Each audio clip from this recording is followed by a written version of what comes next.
Hi everybody, my name is Paula Bonacorsi and I am going to show you how to make an easy On Guard hand sanitizer spray. I really love this recipe because it's so versatile in that I can take it anywhere and everywhere with me. You'll see that it's quite small and compact, which means it's easy to pack in the bag. And it's a great hand sanitizer to have when you're picking the kids up from school or going down to the playground. I personally love using it when I'm out and about in public. So if I'm using public restrooms, then I can use it to wipe down surfaces or even to cleanse my hands afterwards as well, which is also great.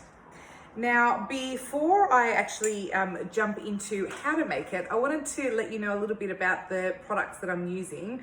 So to actually store the hand sanitizer, I'm going to be using this 50 ml amber bottle.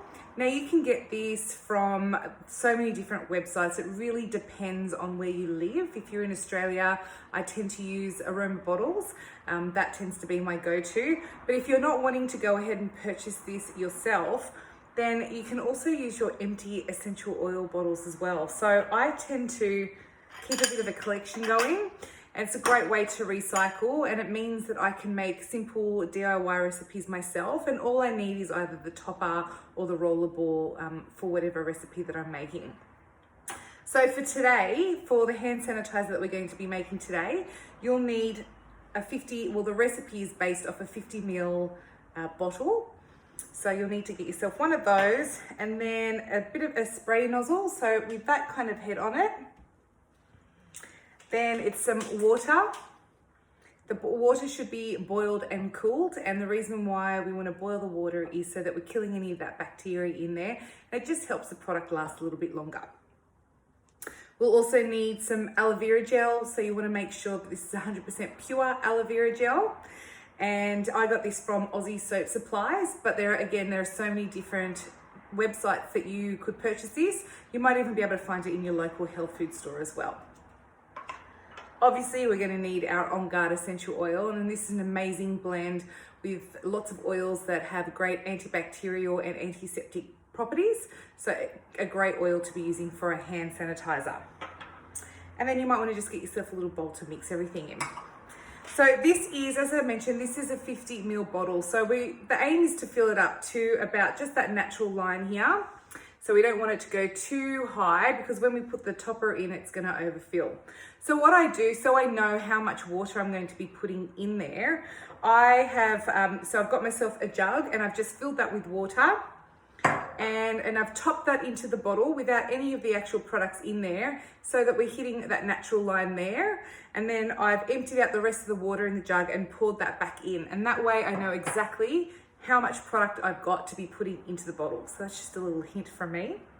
So from there, what you need to do is, so you've got your water in the jug ready to go. You're going to add 2 teaspoons of aloe vera gel. So we're just going to add that in, mix that in there.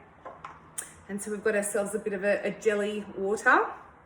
We'll add about 7 to 10 drops of On Guard essential oil, and that's based on the 50 ml bottle. So if you're using a smaller bottle, you can put 3 to 4, maybe 5. If you're using something bigger, say 100 ml, then I would double that as well. So anywhere between 7 to 10 drops is fine. If you're going over 7, that's completely fine. It's not a worry at all. So I'm just going to add that in. So 1, 2, 3. 4, 5, 6, and 7. There we go. And then what we're going to do is just give that a good stir. And that's essentially it. That is the hand sanitizer. So what I've got now is my amber bottle, and I've got myself a little bit of a funnel. So I actually just got this from eBay. I think it was a couple of dollars. It's just because I'm a little bit clumsy. And so I'm just literally going to pour that in really slowly into the bottle. And so it may just take a little bit of time, because obviously it's a little bit of a thicker liquid as well. But once that's done, so we'll just pretend we're fast forwarded there. You'll chop off your little nozzle here, because you want it to sit just comfortably, snug and touching the bottom of the jar. And then we're gonna seal that up. And anytime you're wanting to use that, just give it a good shake and a nice spray, and you are ready to go. Now, If you're into labels like I am, you can also get yourself a little label maker, and it's great for all of your DIY recipes because it's easily identifiable and you can take them off and then just reuse the bottles as well. Otherwise, you can go to any kind of stationery store and they have the paper-based stickers as well, or you could just write on it with a black marker as well. So it's really up to you. But that is my simple recipe for making On Guard hand sanitizer. I hope you enjoy it.